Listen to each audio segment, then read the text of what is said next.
Hi, everyone, and welcome back. I'm here with Kelly and Cassandra, and we're here with the Water Trio Juice for the first week back of June, or no, second, 8th of June through until the 21st. I'm calling June silent but deadly because it just feels like it's a month that doesn't have that many aspects. Like you print out the aspects, the list is really short. Fewer things, yeah. But when you look at what's on the list, it's like, holy eclipses, retrogrades, direct. So, yeah, we're going to kind of be digging into what's there this week. And I think we're starting with a bit of a Pisces puddle, as Kel called it in the pre-show chat. Yes. Anytime there's a bit of a Pisces pile up, I don't know, I always think of Pisces as puddles. That's my collective noun for a lot of Pisces-ness. If you put a lot of Pisces together, there is always a lot of hugging. Like everyone just comes together. So, yeah, that kind of cohesiveness. What a Pisces puddle, maybe a Cancer cuddle. Cancer cuddle, Pisces puddle. No, look at that face. I have debated people in the past about people were saying, well, who gives more or better cuddles, Cancer or Pisces? And I'm like, team Pisces all the way. Yeah, for sure. Because the Pisces will hug anyone, but a Cancer can be a little bit protective about who they will have a cuddle with. So agreed. Yeah, and Scorpios just don't hug. Yeah, they're not into that. No. Well, okay, should we talk about the Pisces puddle? Should I be a bit more explicit? Yes.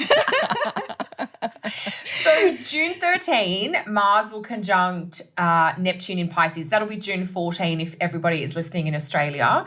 And the moon will also be in Pisces for, the day before, so June 12th, as well as most of June 13, which will be part of June 14 if you're in Australia. So it's sort of Mars is making its once in 2 year conjunction to the planet Neptune, and the moon just happens to be there. So we're going to get this real expression of Pisces energy and, Neptune energy, I should say. Mars-Neptune there's a diffusion quality. There can be a scattered quality. I often see symptoms of tiredness or even overwhelm, and I think this would be a great weekend to try and lay low or rest or not have to be as dutiful or scheduled if you can. This is very, it's unclear and I'm not sure, so maybe I'm going to go slower or I'm just going to take more time. It can be very creative and very intuitive and very inspiring and very soulful, but it doesn't feel like it's like snappy and spicy.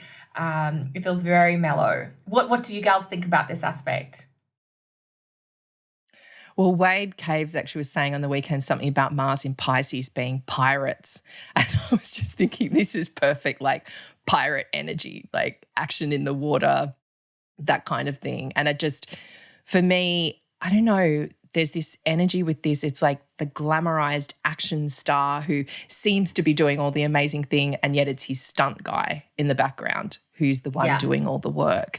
So there's kind of this fantasy about what it looks like to get active and to do things, but really there is no energy to actually do it. No. So I don't know. My call for this is definitely water sports, but then that's my call for most things that need to do with Mars. But it's definitely for those who are heading into the beautiful spring and summer months in the Northern Hemisphere, it's definitely a chance to be getting out on the water, surfing, water skiing, whatever your thing is.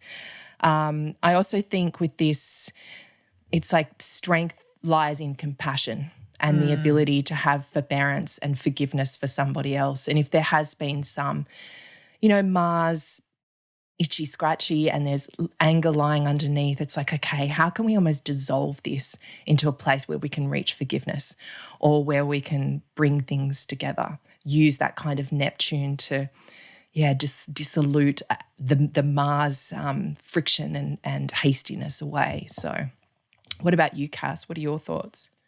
Yeah, you've definitely mentioned a few of those key points there. I think, there is the potential there to perhaps be like moved or driven towards some kind of pursuit or cause that really kind of stirs your soul or really gets you even maybe fired up or something. So it could be like a charity cause or a compassionate cause or something like that.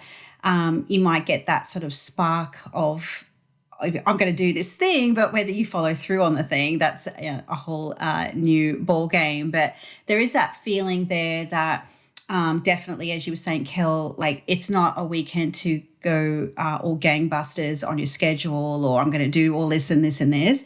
Mars in Pisces is definitely, its actions depends on how it feels. Do I feel like doing this? Do I feel like doing that? So it's definitely not, an aspect that's going to really, drive you anywhere but maybe to the beach. So, or somewhere that's going to, or wherever, that you do feel that, that escapist quality. So, if people around you are behaving a little bit elusive this weekend, maybe they're just having their Pisces moment, and that's okay as well. So, I think we kind of covered a big part of that. But what's this, 20 Pisces? Yeah. So it's, hitting that kind of, that 20 degree of the mutable signs, which has been quite active over the last several weeks. So, yeah. Alrighty. Yeah. Go for a swim. Well, that's the Pisces puddle. And next up, we're staying with water. So we've got Mercury retrograde in Cancer, Cancer. adding to the retrograde energy. Just a little bit more, yeah. Yeah, so that's happening 14 degrees of Cancer on Thursday, the 18th of June here in Australia. Is it the same time in the UK? Yeah. It is, same time, same day. Yeah. Anyone got thoughts about this one? I'm sure you both do. Well, Cass, do you want to go first with the Mercury and the Cancer combo? I guess I'll take the Cancerian reins for us. I guess in some respects it's kind of hard to not talk about Mercury in light of the Venus retrograde, but I'll just separate it for now. And, we've got Mercury, that's a planet about data. It's about information. It's about facts.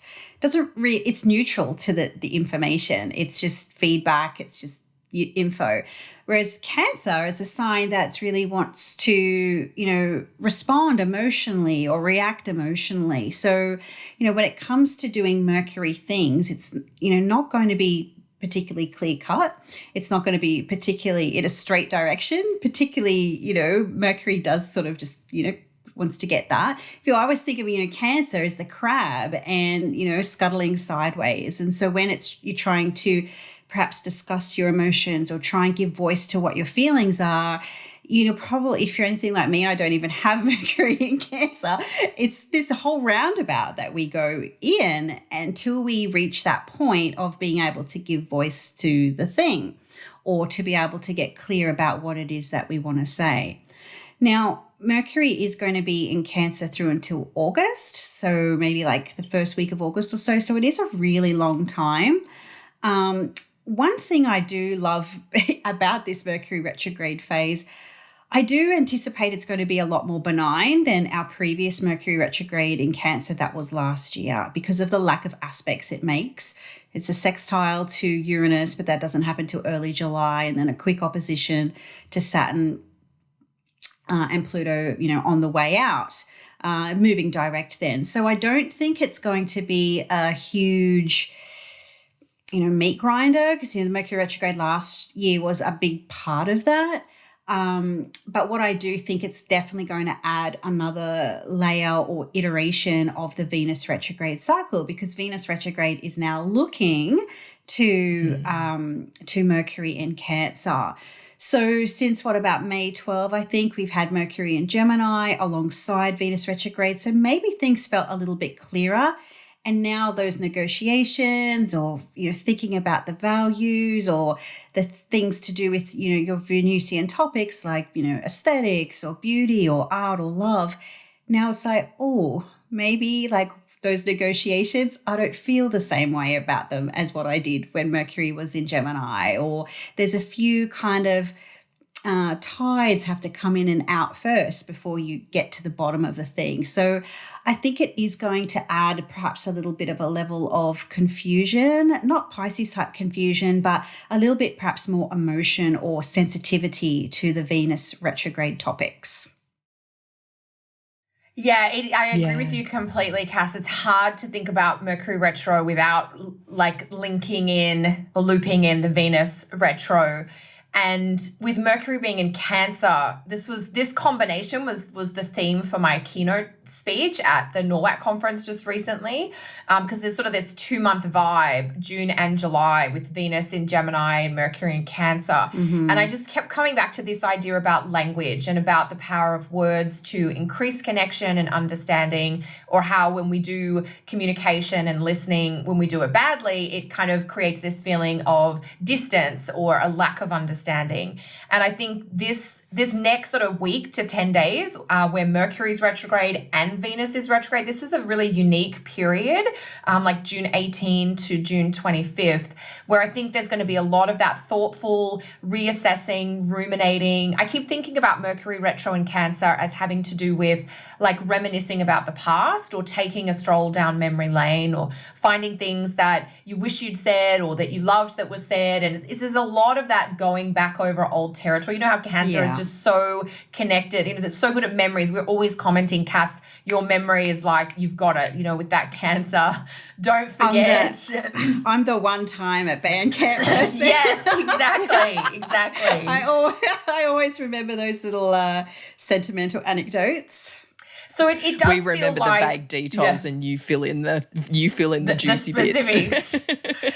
Yeah. So this it's almost like an 8-day period. I just think everything's not quite as it seems, and that's a big theme for June anyway. There's lots of symbolic and literal plays on light, where planets are visible and then they're invisible, and then there are eclipses, which are things that are normally bright but are going dark, and then there's the cloudiness of Neptune. So I think this next week or so, with the first part of Mercury retrograde, there's a gentleness to it, but there's also a questioning about relationship dynamics, and maybe going back over old topics or reworking material that's familiar to you to get into it more. And I think I keep thinking about naming feelings and saying what's in your heart in a kind way, but in a way that expresses it as best we can. I think about Mercury being retrograde and in a mute sign. The water signs have this mute quality. Writing things out before you say them out loud could be really helpful, like practice runs. Anyway, I could go on about this for a long time, but there's a definite invite to just gently observe the ebb and flow of thoughts and feelings, and and not have perhaps. The water gives gentleness, so don't be too judgy on the self-talk or the feelings that sort of bubble up. There's just so much juicy insights on the inside there. So Cancer. So you can spend a lot of time. There's a lot to go into, isn't it? Yeah. What about you, Alicia? What are your thoughts around Mercury retro and Cancer? I think you've both added some really beautiful points. I think the only thing I'd add into it is, a couple of thoughts.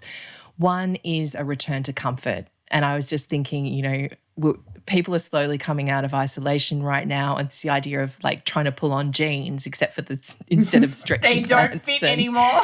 Exactly. And, buckles and high heels when we've been living in slippers or sneakers. So I'm actually wondering whether or not there's going to be a big explosion in comfort wear and leisure wear, and a change in how we do that, what it looks like to bring comfort into the outside world.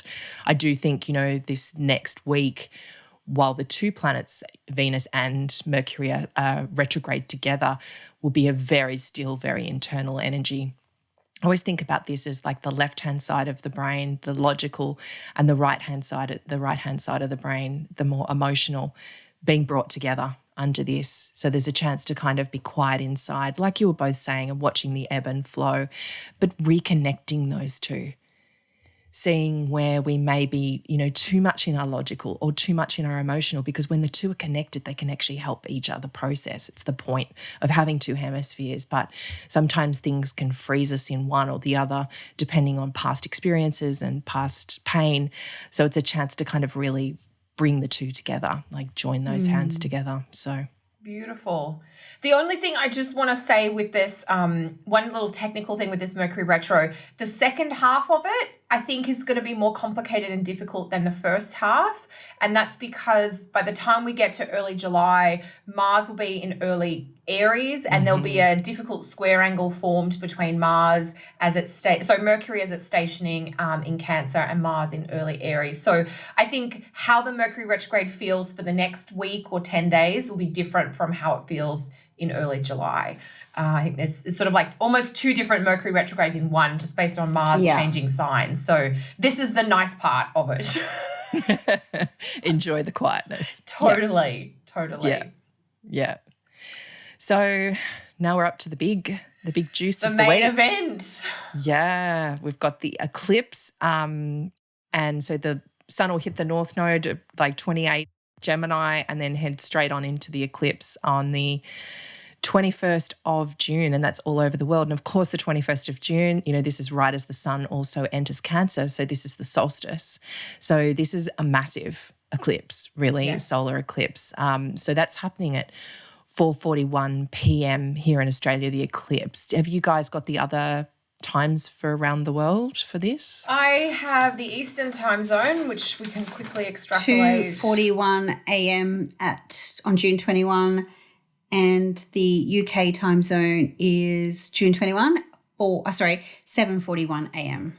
So in the Pacific time zone, it's very late in the evening. It'll be 11:41 p.m. on June 20th.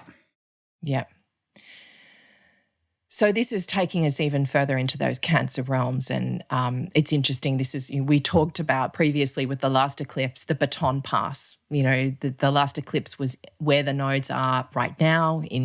That was in Sagittarius, but now we're flipping it back to the other side. We're going back to the territory we've travelled over in the last 18 months, and it's almost like that last check-in of,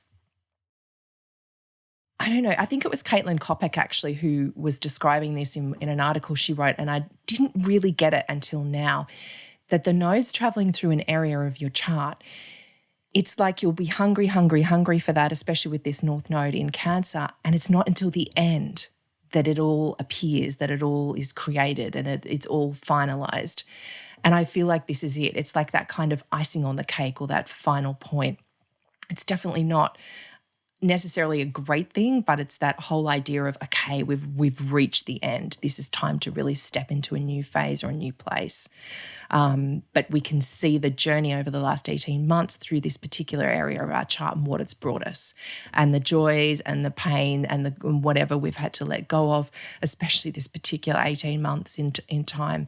So I feel like this solar eclipse is really going to highlight just how far we've come in this particular area, and maybe how much more we've got to go, but it also kind of gives, I don't know, the impetus or the inertia so that we're like, okay, we can now strap on for a new area of our lives and get ready to, for a ride in a new part, depending on where these eclipses are falling and what's going on. But yeah, I mean, I'd love to hear from you girls what you're thinking about this, especially cleared up with this solstice.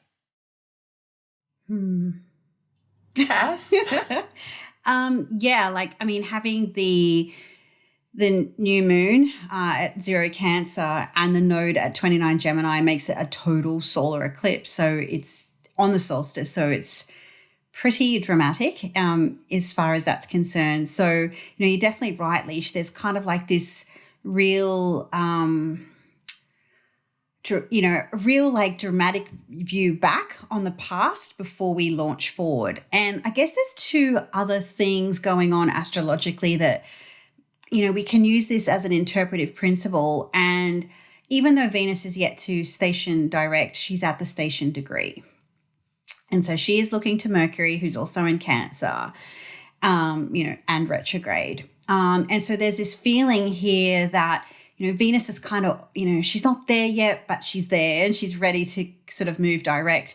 But Mercury is, going retrograde in Cancer. So there is this total feel of like having a look back before you launch forward. And it is a new moon on the North Node. So it does have, more of a, growth or a hungry feel to it, or a portal of openings, as opposed to all the South Node type of stuff that's, the purging, the purifying and the loss. But there's almost this feel like, in Cancer, no bias here, but, we do sort of tend to go to the past a little bit, and we do sometimes have trouble letting go. And so we've got Venus retrogrades sort of in the station degree. We've got Mercury retrograde, and there's like an eclipse that's in Cancer in that very first degree, but the node is in Gemini. So there's this sort of like yes, but not yet, or there's a sliding doors kind of feel to the eclipse. Like you could go back towards something that's familiar or from the past, or might be emotionally comforting. Or do you launch into, the new possibilities of the nodal journey sort of through Gemini, through letting go of some emotional baggage perhaps, so you can bring up or you can embrace new information or fresh insights or something that's a little bit new or gives you a little bit more variety or something, along those lines as well. So, it is kind of a crossover eclipse in terms of the sign that the lunation falls in and where the node is. And also the background planetary action kind of gives a bit of a crossover vibe as well. So I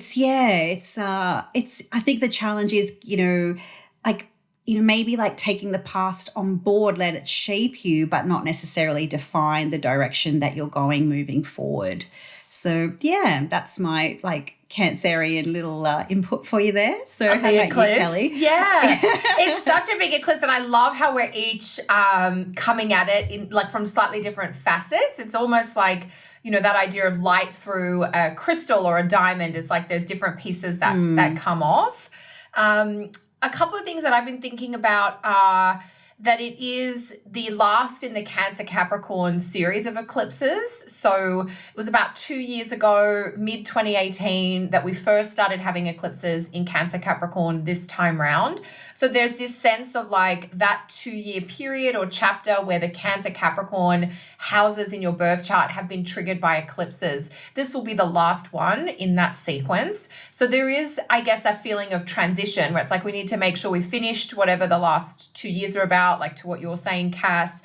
And, this eclipse is bookmarked, if you like, by that lunar eclipse that was in Sag at the start of June. And there will be one more tiny little eclipse, I guess, in Capricorn in July, depending on the orbs that you use. I know there's a little bit of debate about out there. So this is sort of that last dramatic solar eclipse in that Cancer Capricorn space.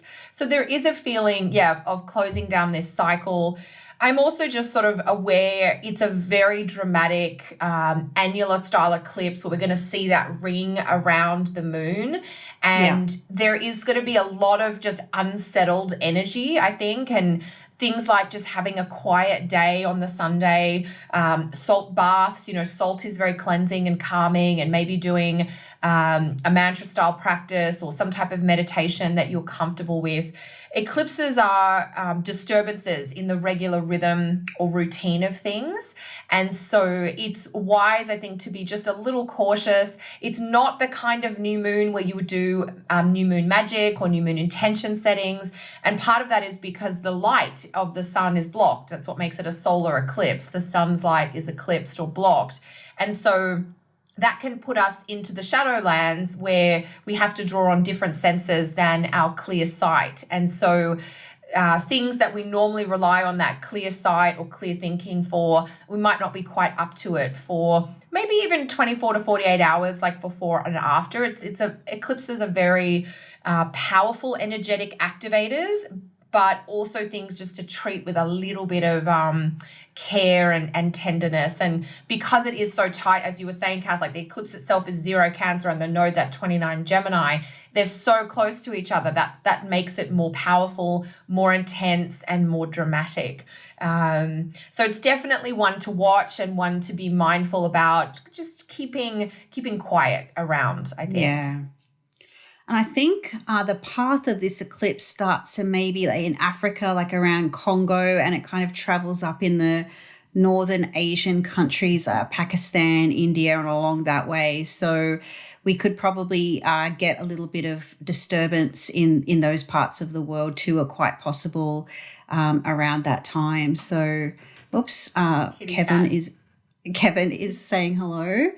Wherever the eclipse is able to be seen, it can also like reflect where its there'll be influences activity in are the most drama. strong. Yeah, exactly. So, and also one other point. Sorry, it's going to be showing the whole way through southern China. Oh, too. There we go. Oh, joy. So, I feel like we want to keep that part of the world just a little quiet right now. Yeah. They've shared plenty this year already. So speaking of quiet, one thing I wanted to mention, and it seems to be this sort of divine order that's a part of the eclipse cycle, is that the aspects between eclipses always seem to be minimal. And, that those times between eclipses, it often describe it like the time between Christmas and New Year. Time just feels different. And, between the eclipse that we had on Friday, sort of the 5th, 6th, the lunar eclipse in Sagittarius coming through until the sort of 2021st, we don't have a lot of planetary aspects. So it's almost like there's enough on our plates to kind of integrate or process. And so the sky kind of gives us a little break from an excess of planetary aspects. So as you were saying at the start, Leash, there's not a lot going on this month, but what is happening is going to take some of our fortitude and effort, etc., to process and really take on board and work through. And it's interesting because, I'm a believer that the next lunar, the next full moon is a lunar eclipse as well. And there's a lot happening. There's some pretty major shifts, and we'll get into that next episode. There'll be lots to talk about in July. It won't be a boring month. Yeah. So definitely, be kind of, but even in that last week of June, there's a lot to be getting ready for. So it is definitely what you were saying, Kel, about just taking it easy, being quiet, not doing any new moon magic at this time, the purging, even I always find it's a good time to clean the house, really do a good spring clean energetically to, if you're someone who does electrical or energetic cleaning, to definitely do that. Just kind of clear the decks, because we just don't know what these eclipses do. They throw the chessboard pieces in the air. So dramatic and unsettling, right? Yeah, chaotic it can be. So, you don't want to be making wishes in chaos. No. Because you just never know what you're going to get. Yes. Yeah, just calm as much as you can. Yeah. And adding in the solstice too. The fact that the sun is at that point in its cycle where it's at a standstill. It's gone as far north. Well, technically it's the planet that's gone as far north. But yes, the planet. The Earth. Yeah. The Earth's, we're at the most far point in our circle around the sun. That the sun does seem to hang at a certain point. It's like it reaches that end of the pendulum too, and then bam, we get an eclipse, and it's right on that Tropic of Cancer there too. So it's like, okay, what's coming in? What's powered behind this? It's like it's not just it's a very powerful eclipse, and it's super powered by the solstice. So yeah, that's a good point, Alicia. I'm glad you made that, because even if there's a full moon or a new moon that's near an eclipse, that's near a solstice that's not an eclipse, we get very dramatic weather events or nature events. And so that does give me a little pause about, okay, it's a lunation on the solstice, but it's also this very intense, very tight eclipse. I do have a little concern about some sort of nature event, a wild storm or perhaps a big earthquake, it unsettles not just us, but the physical environment as well, I guess, and that combination of solstice plus eclipse is pretty potent. So, yeah. What more can we have? Like fires, plagues. Yeah, no, hornets. Let's just keep looking forward. Jupiter will get into Pisces and away from Saturn eventually, and we just May 2021. Yeah, we just need to get to that.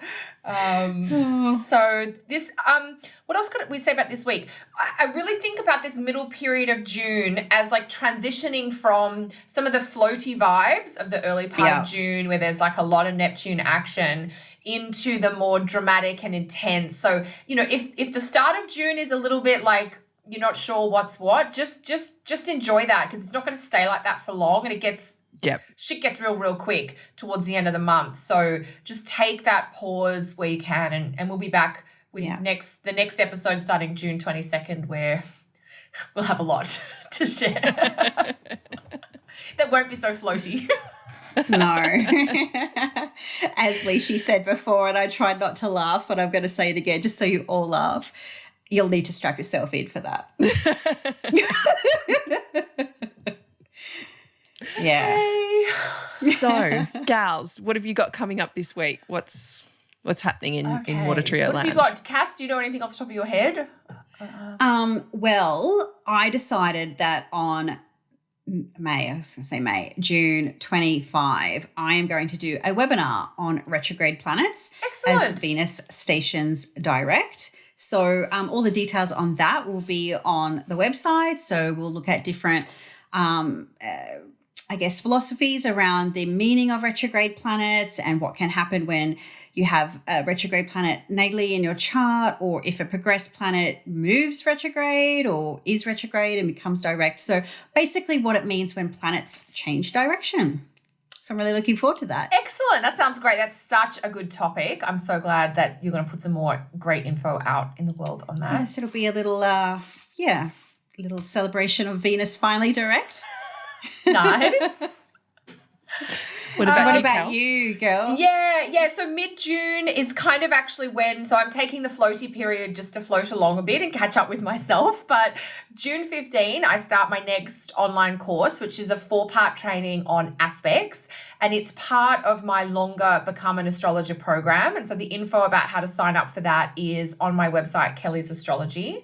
And so that starts June 15. And on June 20th, I'm co-teaching a webinar with Frank Clifford, a UK astrologer, and we're going to be presenting on the floating MC. So for those of you who are maybe exploring things like whole sign or equal house systems, and you're wondering what to do when the MC might not be in the 10th house, we're going to do a one-off training on Saturday, June 20th for that. And the info for that is on my website as well. So yeah, I'll be back in the swing of things. It's literally like after Venus becomes visible again.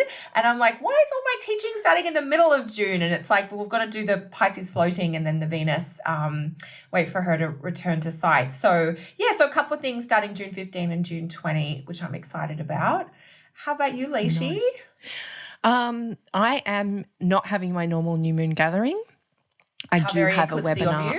I do have a webinar online about the nodal change and about the coming eclipses, so people can hop online to download that.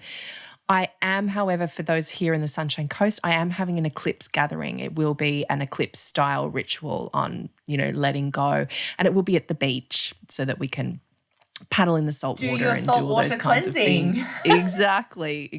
So for those who would like to know a little bit more about if you live on the Sunshine Coast, love you to join me. So hop along to my website and click on the live events area to find that.